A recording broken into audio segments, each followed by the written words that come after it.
What if I told you that in one single decision, the Supreme Court didn't just strike down a gun law, it rewrote the entire rule book for how every gun law in America gets judged, not tweaked it, not adjusted it, completely flipped it. For years, courts were balancing your Second Amendment rights against public safety and almost always siding with the government. Then in 2022, everything changed. In New York State Rifle and Pistol Association versus Bruen, the Supreme Court said, stop balancing, stop weighing. Go back to history. And that one shift detonated the old legal framework. Carry permits, sensitive places, magazine bans, red flag laws, domestic violence restrictions, age limits. Every single one of them now lives or dies based on what judges think people in 1791 would have accepted. That's not just a gun case. That's a constitutional earthquake. By the end of this video, you're going to understand why lower courts were quietly shrinking the Second Amendment for over a decade, how Bruen wiped out the two-step test overnight, why states like New York scramble to rewrite their laws, and how this one ruling is still reshaping the legal battlefield in real time. And here's the part most people miss, even people who follow this closely. Bruen didn't just expand gun rights, it changed how constitutional rights are evaluated across the board. If you care about carrying, if you care about the Constitution, or if you just want to understand why the rules suddenly feel different, stay with me, because this story gets bigger the deeper you go. Before we dive in, make sure you hit that subscribe button. I upload content like this just for people who really want to understand the Second Amendment and the latest legal updates. If you want to stay ahead and not miss my breakdowns on Bruen and other major cases, subscribing is the easiest way to make sure this channel is always yours. I'll be uploading more videos on this topic very soon, so don't wait. Subscribe now and join me here. Hey, what's up everybody? Welcome back to the channel. Today we are diving deep into one of the most important Second Amendment decisions the Supreme Court has handed down in over a decade. And honestly, when you understand the full picture of what happened here, you are going to realize that this case didn't just tweak the rules a little bit, it fundamentally flipped the entire legal framework that courts across America had been using to decide gun cases for years. We are talking about New York State Rifle and Pistol Association versus Bruen, decided in June of 2022. And if you carry a firearm, if you own a firearm, or if you just care about constitutional rights in this country, you need to understand this case from the ground up. So let's take our time, build this thing properly, and by the end of this video, you are going to walk away with a crystal clear understanding of what Bruen actually means and why legal scholars, gun rights advocates, and even gun control supporters all agree that this was a massive, seismic shift. To really get Bruen, you first have to go back a little bit and understand where we were before it. The Second Amendment says, in plain English, a well-regulated militia, being necessary to the security of a free state, the right of the people to keep and bear arms, shall not be infringed. Pretty straightforward language, right? But for most of American history, courts didn't spend a whole lot of time applying it in a serious way. That changed in 2008 with a case called District of Columbia versus Heller.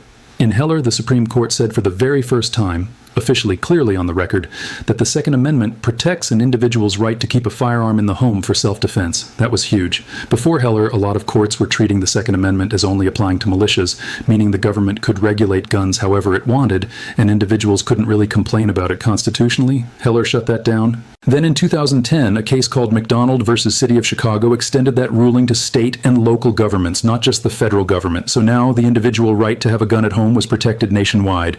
Great, but here's the thing. Heller left a massive gaping question unanswered. What about carrying a gun outside the home? What about all the different gun regulations that exist beyond just banning handguns in the house?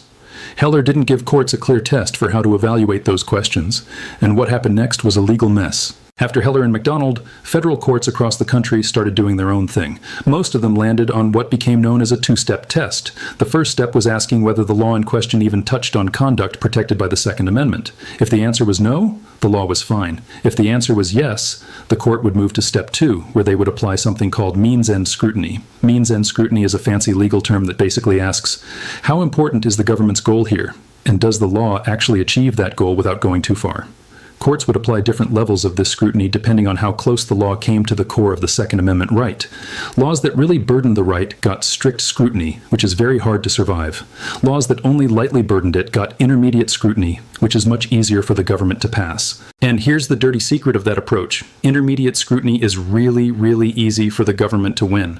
Almost any gun law could survive it as long as the government could show some reasonable connection to public safety, and governments are pretty good at making that argument. So what you ended up with was a situation where courts were essentially doing a cost-benefit analysis on your constitutional rights, weighing your right to bear arms against the government's interest in keeping people safe. And the government kept winning. Gun rights advocates hated this. They argued, and they weren't entirely wrong, that courts would never do this to the First Amendment. Imagine if the government said, we want to restrict your free speech because we think it'll make society safer. And the court said, okay, sounds reasonable, we'll allow it. People would lose their minds. But that's essentially what was happening with the Second Amendment. Now enter Robert Nash and Brandon Koch, two guys from New York who wanted to carry handguns outside their homes. New York at the time had what was called a proper cause requirement for getting an unrestricted carry permit. That meant if you wanted to carry a gun in public, you couldn't just say, I want to protect myself.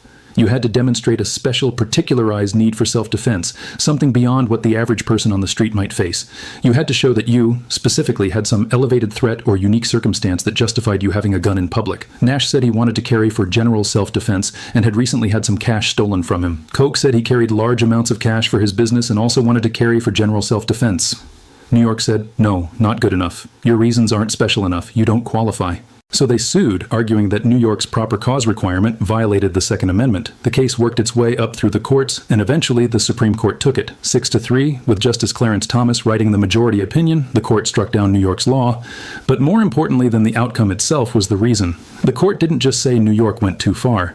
The court threw out the entire two-step means-end scrutiny framework that lower courts had been using. They replaced it with something completely different, and that's where things get really interesting. Justice Thomas laid it out pretty plainly. He said that when a plaintiff challenges a firearm regulation, the government bears the burden of proving that the regulation is consistent with the nation's historical tradition of firearm regulation. That's it. That's the new test. You don't ask whether the law serves an important government interest. You don't weigh public safety against individual rights. You go to the history books. You look at what the founders understood when they wrote the Second Amendment, what laws existed around 1791 when the Second Amendment was ratified, and what laws existed around 1868 when the 14th Amendment was ratified and the Bill of Rights was applied to the states. If the government can point to a historical tradition of similar regulations, the law stands. If it can't, the law falls. Period. This is what legal scholars call a text, history, and tradition test, and it represents a fundamental philosophical change in how courts are supposed to think about the Second Amendment. Think about what this really means. Under the old approach, a court could uphold a gun restriction by saying, look, gun violence is a real problem, this law is a reasonable response to that problem, so we'll allow it. Under the new Bruen test, that reasoning is completely irrelevant. It doesn't matter how good your policy arguments are. It doesn't matter how many studies you have showing that the law reduces crime. The only question is, does this law look like something that would have been recognized as constitutionally permissible in the 18th and 19th century? If you can't find a historical analog, a sufficiently similar historical law, your modern regulation is unconstitutional. Full stop. This is a dramatic change, and it has enormous consequences for every gun law in America, not just carry permit laws. Now let's talk about why this matters specifically for carry permits, because that was the direct question in Bruen.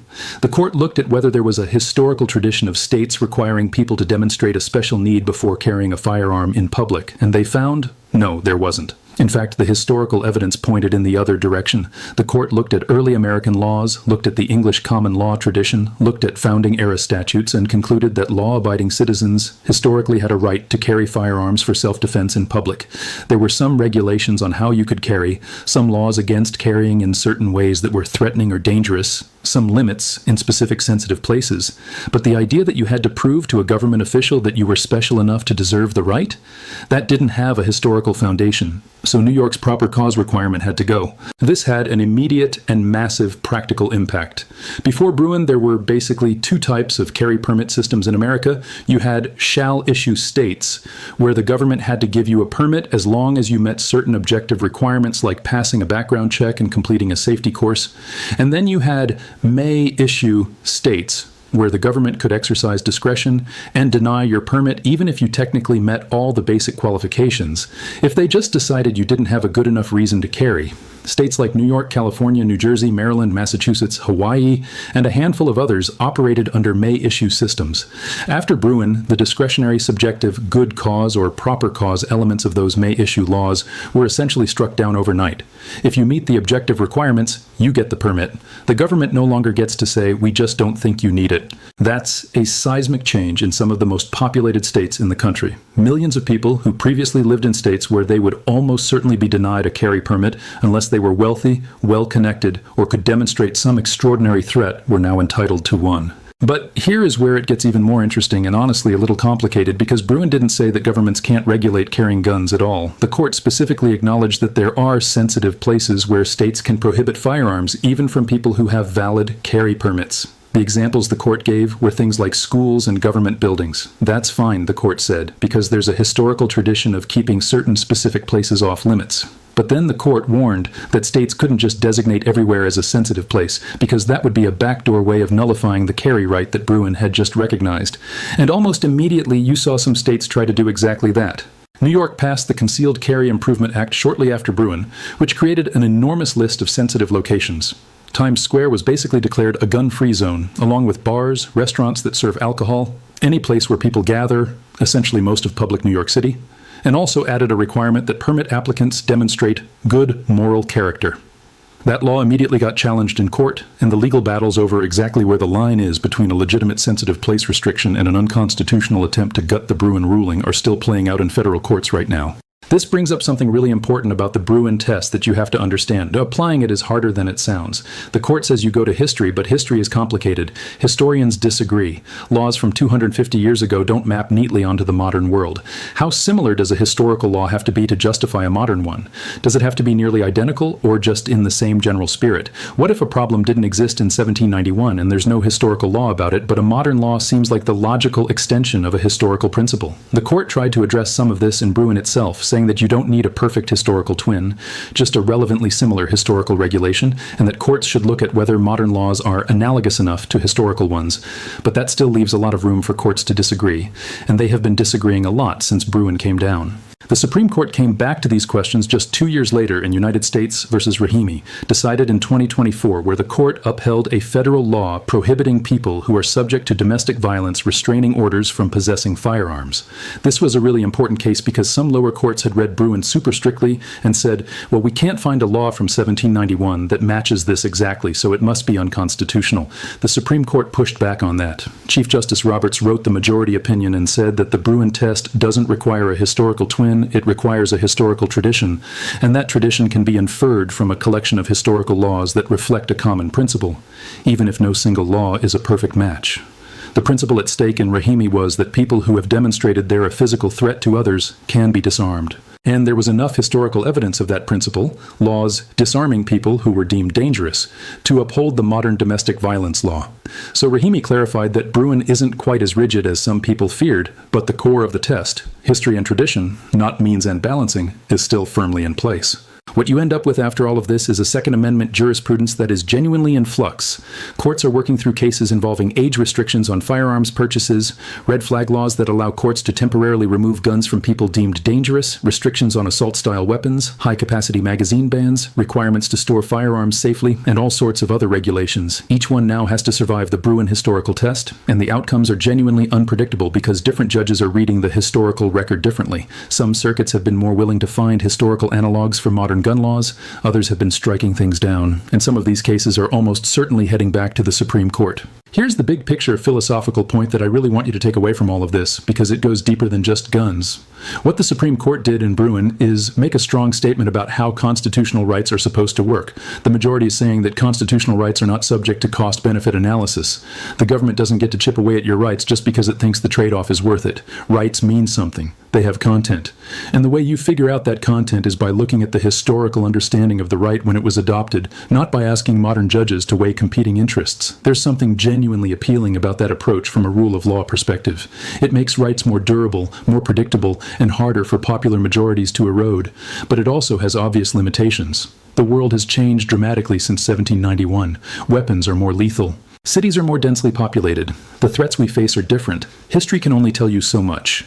And there's a real question about whether judges are actually good at doing historical analysis, or whether they end up cherry-picking history to reach results they wanted to reach anyway. Whatever you think about where the line should be drawn on gun policy, the legal landscape after Bruen is a fundamentally different one than we had before. If you carry a firearm or are thinking about getting a carry permit, you need to know that in most of the country, the rules have become more favorable to you since 2022.